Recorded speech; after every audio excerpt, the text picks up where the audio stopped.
Thank you so much, you guys are the best. Please come. ওর নামটা লেখো তো, শ্রীধর রয় চৌধুরী। এই আমিও নাম লেখাবো, আমার নামটাও লেখ না, দিশা সেনগুপ্ত। তুইও পার্টিসিপেট করবি দিশা? হ্যাঁ ব্রো, তুই তো জানিস যেটা আমার ড্রিম, আমার শখ এটা।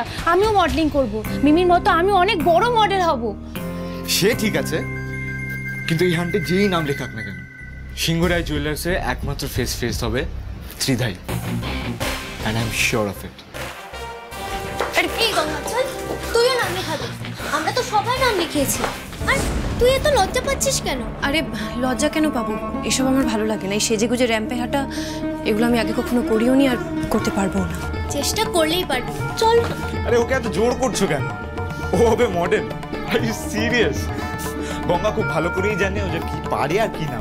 শুধু শুধু ওকে ফোর্স করো না, এখানে লোক হাসানোর তো কোনো দরকার নেই। আর আপনার কেন মনে হচ্ছে আমি পার্টিসিপেট করলে সেটা লোক হাসানো হবে?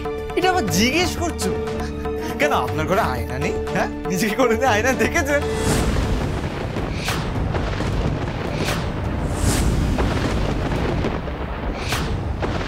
প্লিজ গঙ্গা, এইটা নিয়ে না তুমি একদম এড়ে তর্ক করবে না, কারণ তুমি খুব ভালো করে জানো যে তোমার ফ্রেশ ফেস হওয়ার কোনো ক্ষমতা পর্যন্ত নেই। থাক না দিশা, বেচারির ইচ্ছে হয়েছে, লেট হার ট্রাই। তারপর হেরে গেলে ওর কান্না মুছিয়ে দেওয়ার জন্য রুমাল তো আছেই।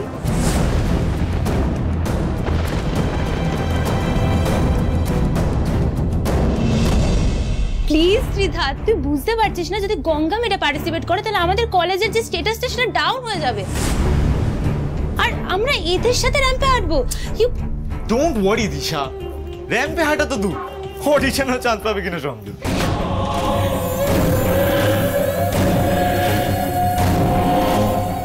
আমার নামটাও লিখুন, গঙ্গা। আমিও পার্টিসিপেট করব।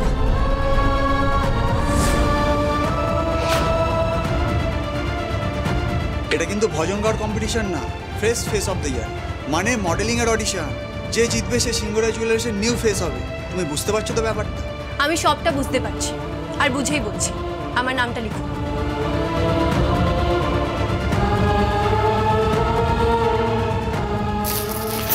এটা কি করছেন আপনি? আপনার মাথা খারাপ হয়ে গেছে? নিজেই নিজে অপমান করাচ্ছেন কেন? একটু বেশি ওভার কনফিডেন্স হয়ে যাচ্ছে না? আমি নিজের অপমান করাই যা খুশি করি, তাতে আপনার কি? Listen miss good for nothing, এই কলেজটা লিটারালি আমার পপসের, আমার মমের নামে, আর আপনার জন্য এই কলেজের আমি অপমান হতে দিতে পারবো। আর আমি এই কলেজের স্টুডেন্ট, আমি যেখানে খুশি পার্টিসিপেট করব, দেখি আমায় কে আটকায়। হ্যাঁ আঙ্কেল, এটা সত্যিই যে আমি বাড়ি থেকে পালিয়ে এসেছি। আর এই কথাটা আমি না তোমাদেরকে বলতেও চেয়েছিলাম, কিন্তু আঙ্কেল বিশ্বাস করে আমি ভয়ে বলতে পারিনি। যদি ভুল বুঝে তোমরা আমাকে বাড়ি থেকে তাড়িয়ে দাও। ও আন্টি বিশ্বাস করো, আসলে তখন তো আমার যাওয়ার কোনো জায়গা ছিল না, তাই না? কি বলবো না বলবো বলে মিথ্যে বলে ফেলেছি। I sorry. এই দেখো, কাঁদে না কাঁদে না। আচ্ছা তুই পালিয়ে কেন এসেছিলি সে তো বল। বিন্তি, তুই এটা কেন করলি বলতি? তোকে তো আমরা বুঝবার মেয়ে হিসেবে ভাবতাম, আর তুই এত বড় একটা কথা আমাদের থেকে লুকিয়ে গেলি। হ্যাঁ, তোর জন্য না আবার আমাকে কোন বিপদের মধ্যে পড়তে হয় কে জানে। না আঙ্কেল, আমার জন্য তোমাদের কোনো বিপদে পড়তে হবে না, আর আমি থাকতে তো একদমই না।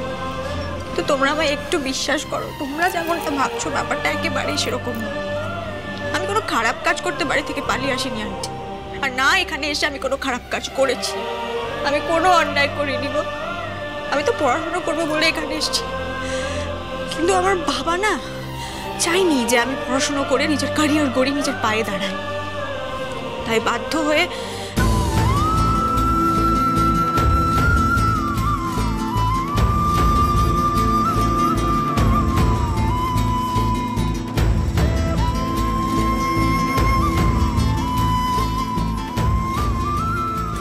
অন্তত তোমরা আমায় ভুল বুঝো।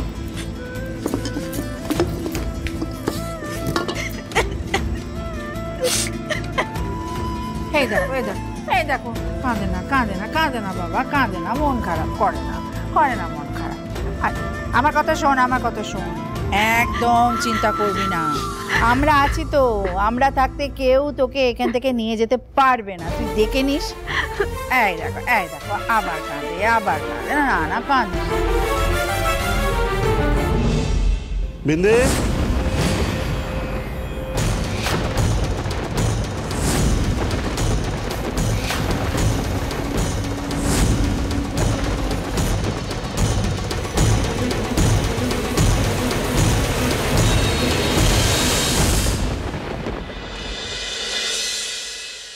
কি হলো?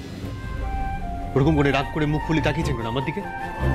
শুনুন, আমি যা করেছি বেশ করেছি, বেশ করেছি। No no, tell me something. Give me one good reason why I should forgive that girl. কেন ওকে ক্ষমা করবো কেন আমি? আপনি বলুন, কে বলেছিল ওকে পাকামি করে এত কিছু করে ফেলতে? তার থেকে বড় কথা হলো ওই মেয়েটা আপনার ইচ্ছে পূরণ করবে। ওকে, হ্যাঁ, আপনাকে চেনে? ও চিনেছে কোনোদিন? জানার চেষ্টা করেছে? দেখেনি তো কোনোদিন।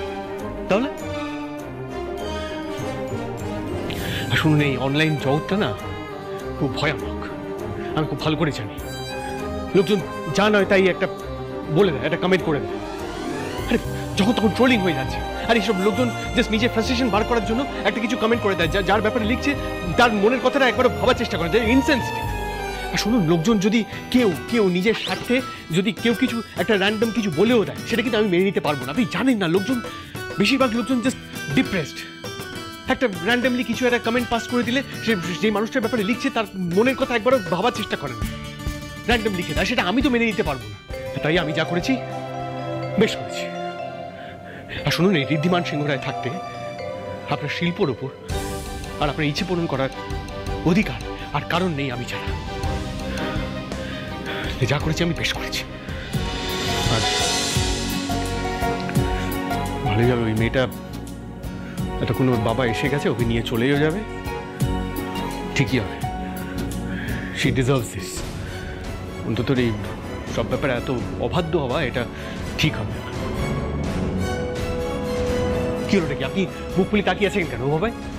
বললাম তো আমি যা করেছি বেশ করেছি। কামিন।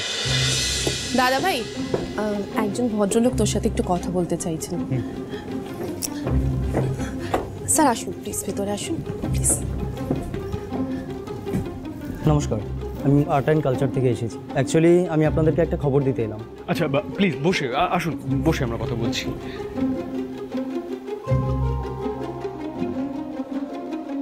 ব্যাপারটা হচ্ছে যে আপনার ওয়াইফ হরিসিংহ রায়ের কিছু আর্টওয়ার্কের ছবি এবং ভিডিও আমরা দেখেছি। আপনাদের ইনস্টিটিউশনে যে এক্সিবিশনটা অ্যারেঞ্জ করা হয়েছিল, সোশ্যাল মিডিয়াতে সেটা খুবই পপুলার হয়। আর আমাদেরও কাজগুলো অসম্ভব ভালো লেগেছে। ওনার মতো একজন আর্টিস্ট আমাদের মধ্যে ছিলেন, সেটা জেনে আমরা খুবই গর্বিত। তাই আমরা ফোক আর্ট ক্যাটাগরিতে ওনাকে সম্বর্ধনা জানাতে চাই। ওনার কিছু কাজও আমরা আমাদের মিউজিয়ামে রাখতে চাই, যদি আপনি অনুমতি দেন।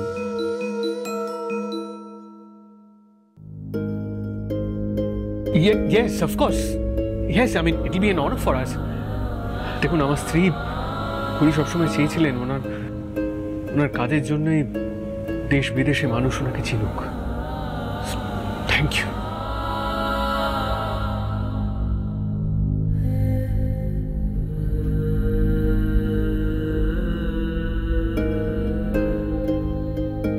এটা তো খড়ির হাতে লেখা। আমি চাই একদিন এই শহর, এই দেশের সব মানুষ বাংলার লোকশিল্প, পটচিত্র সম্বন্ধে জানুক, পড়াশোনা করুক, চর্চা করুক। সারা জীবন আমি সেই প্রচেষ্টাই করে চলেছি। আমি চাই মানুষ আমাকে এই কাজ আর আমার শিল্প দিয়ে মনে রাখুক।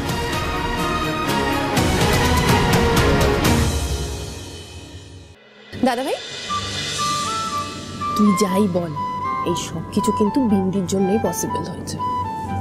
না মানে দেখ, ও যদি ইনিশিয়েটিভ না নিত তাহলে কিন্তু খড়ির স্বপ্ন পূরণ করা হতো না।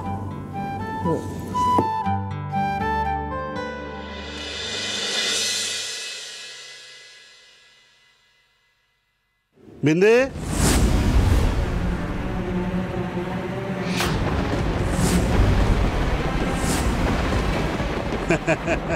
এই যে আমি এসে গেছি। আমি তোকে বলেছিলাম না, যেখান থেকে হোক আমি আমার বিন্দি রানীকে ঠিক খুঁজে বের করব। তুমি এখানে কি করে এলে বাবা? সেসব কথা যেতে যেতে হবে। যাও, এখন তুমি তোমার ব্যাগপত্র গুছিয়ে নিয়ে এসো, তোমাকে বাড়ি ফিরে যেতে হবে। আর পড়াশোনা করতে হবে না। শোনো, আমি কিন্তু কোনো ট্যাপও শুনবো না। এখন তুমি তোমার বাবার সঙ্গে তোমার বাড়ি ফিরে যাবে। হ্যাঁ। না বাবা, আমি তো কোথাও যাব না। আমি বাড়ি যাব না, আমি একদম যাব না বাড়ি। যাবে না মানে? না শুনতে তো আমি আসিনি। বাড়িতে তোমাকে ফিরে যেতেই হবে। কাল যে তোমার বিয়ে। বিয়ে?